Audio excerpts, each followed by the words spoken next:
Di RU16 nanti kita kena pastikan yang tidak ada ruang langsung untuk kepimpinan Parti UMNO untuk bekerjasama dengan PH.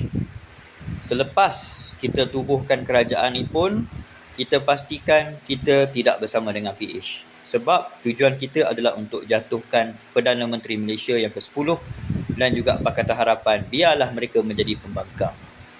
Bagaimana? Kita tahu sekarang ini mungkin belum masanya lagi. Waktunya belum sesuai. Kita tengok PAS masih lagi mengutuk, memaki, mengatakan bahawa orang UMNO ni syirik. Tetapi bukan PAS lah. Presiden PAS. Tapi kita memang tak boleh pergi solo. Kalau kita pergi solo, katakanlah kita menang 60 ke, 50 kerusi ke, 70 kerusi ke, kita terpaksa akan bekerjasama dengan PH.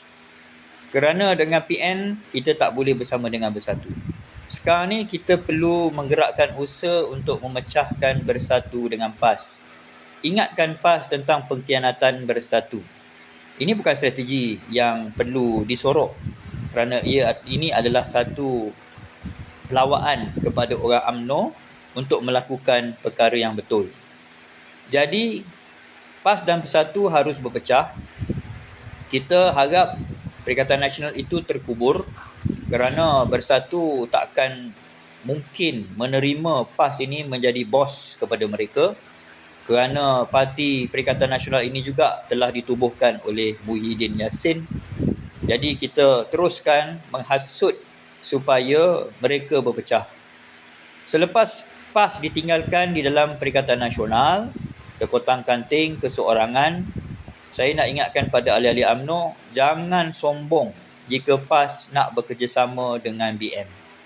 Formula BN dengan PAS inilah yang akan memastikan PH tidak kekal menjadi Perdana Menteri ataupun ada dalam kerajaan. Kita kena pasang niat dan juga objektif supaya PH tidak lagi ada dalam kerajaan dan PMX tidak lagi menjadi Perdana Menteri.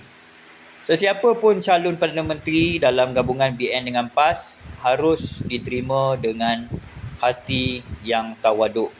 Kerana kita perlu lihat kepada bilangan kerusi yang dimenangi oleh masing-masing dan kita pilih seorang pemimpin.